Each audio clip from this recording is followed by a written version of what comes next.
Coming up next on the Jeff Crilley Show, she's on a mission to expose the uncomfortable truths about our border. Her journey just ahead.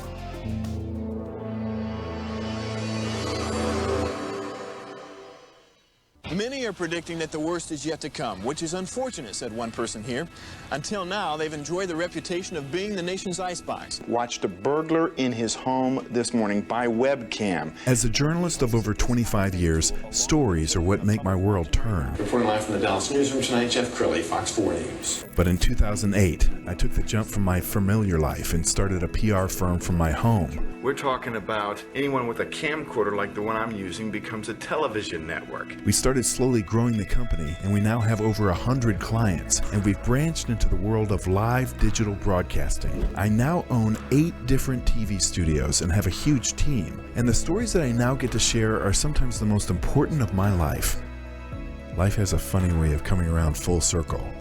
This is the Jeff Crilley Show. Well, many of us only know about the border what we're told by the media, and depending on which flavor of media you consume, it might be sanitized. To talk about that today, Sheena Rodriguez, she is Secure the Border. Thanks for coming on the show. Thank you so much, Jeff, for having me on.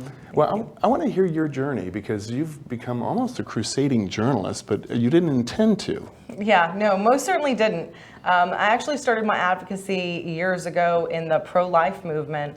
As a volunteer counselor here in the DFW area, saw the different side and the negative impacts of illegal immigration that people really don't quite understand or know really even still exist, you know, with forced arranged marriages, and saw that different element. And then, you know, almost going close to 2 years ago now, felt that push to go down there to our Texas border. Laredo was the first time that I had been, and I encountered, as soon as I got out of the car, one Border Patrol agent who looked at me and said, "I need help, we're being invaded." And what I saw and encountered over those 2 days being out there with that agent till 4 a.m. in the morning was groups of young men from all over the world, including China, coming over, mocking this one Border Patrol agent. And this was shortly after Biden had assumed office. So it's been a wild ride since then, and then trying to fill in the gaps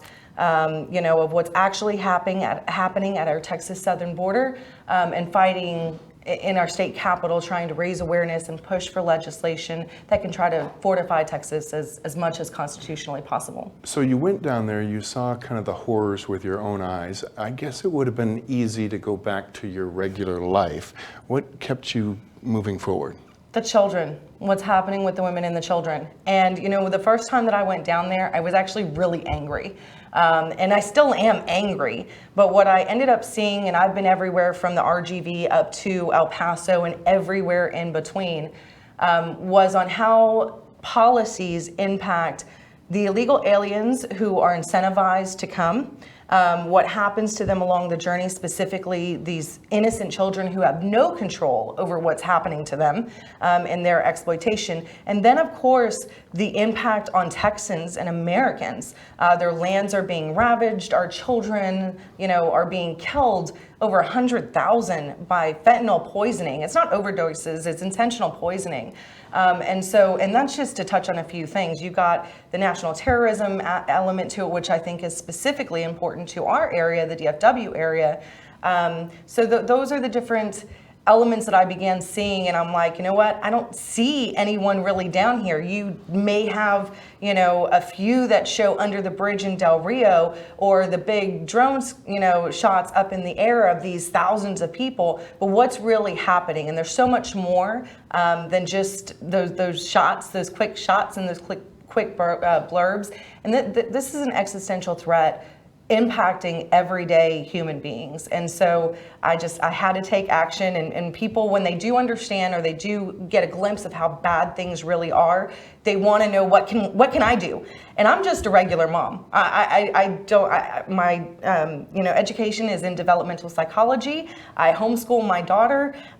You know, what can I do? Well, I started actually trying to find those solutions of what people can do to take action in their city, county, and of course on the state level, because right now we can't depend on the federal government who's facilitating this right now under the Biden administration. So. And I urge urge you to follow her on social media because she has riveting reports. Here's one of them.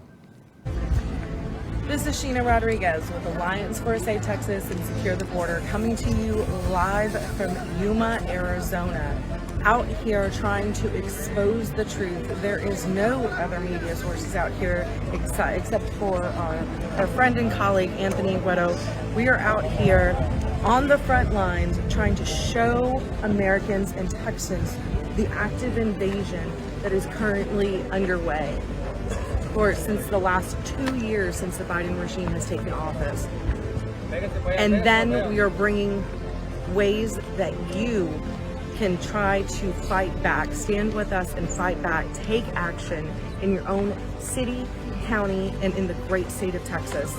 So we will be coming to you guys soon to deliver exactly that, to show the truth, but then to also talk about what you can do, you, Texan, fellow Texan, what you guys can do in your own city, county, and state to be able to stop this active invasion.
Powerful. And you don't have a journalism background. No, I've always kind of liked to write.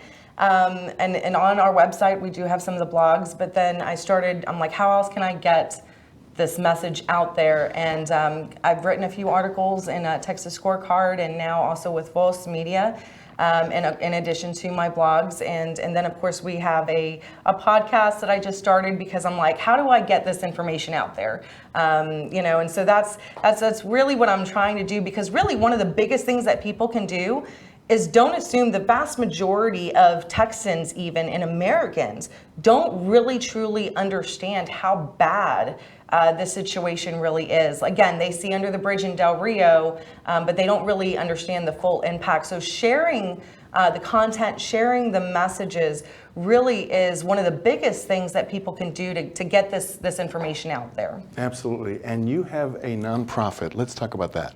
Yeah, so we've kind of turned into Secure the Border, is kind of turned into the media aspect of it with the blogs and the journals and the articles and the podcast. And then we started Alliance for a Safe Texas. We were just approved about 5 months ago now. We're a 501c4, and that's really where our advocacy stems from. During the 87 session, we were out there. If I wasn't along the border, I was in our state capital in Austin, trying to push for legislation. So, and we wanted to broaden that and wanted to broaden our impact. So we started the nonprofit to get the word out there, and again, to bring to people, like I'll be in Amarillo. I actually shot that video for an upcoming speaking engagement that I have in Amarillo in the Panhandle, to try to bring and educate what people can do on those respective levels of government. And I think all Texans care about the border because we live so close to it. And now the rest of the nation is starting to learn about it because of some of the things that Greg Abbott and Governor DeSantis did. What do you want people to know about the border and why it impacts them no matter where they live? That's a great question, and thank you for asking it. These issues have always existed. Like you said, because where we are, Texas, geographically, these issues have always been, a porous border has always been a thing. But it's the scale, the massive scale that it's on, that's unsustainable and quite frankly terrifying. And when we're talking about, it's not just the sheer number of people crossing over the border, it's also the drugs, right? It's the terrorism threat. The new stats just said that just for this fiscal year 2022 alone, there's 98 that were apprehended that were on the terrorism watch list for fiscal year 2022. That's a dirty bomb goes off, that impacts everyone. So the terrorism threat, it's the human and sex trafficking, it's the impacts on our schools, our education system, our hospitals at a time when we're facing record inflation. It's like we're being squeezed from the bottom and squeezed from the top. And it's all part of this bigger push towards socialism and communism. And this is just, everything from the elections to the virus, the pandemic, right? To now with open borders, all of these things are interconnected. They're not separated, although it seems like it. They're all interconnected, and it all really is to fast track the United States to its knees and bring communism and socialism to America. Sheena, final thoughts. It's past time that people take action. Again, these issues are not new. And so even, and they're not going away. Even if we were to stop this bleeding, this hemorrhaging right now, we're still going to have to deal with the negative consequences that is felt in every single one of our 254 counties here in the state of Texas and throughout the country. So, it's time for people to really stand up and take action. We're talking about modern day slavery. We're talking about the exploitation of human beings. Everyone is losing, from the illegal aliens that are incentivized to come to Texans and Americans. No one's winning. So this really is a bipartisan issue, and people can fight back. There is a lot that can be done specifically on the city and county levels, through not just here in Texas, but throughout the country. So my biggest plea is, again, sharing that information, getting this information out there that they're not going to get anywhere else, but then also getting motivated to take action and say no more. For more information on Sheena, go to her website, which is securetheborder.us. Sheena Rodriguez, thanks for coming on the show. Thank you so much. That's it for now. We'll see you next time.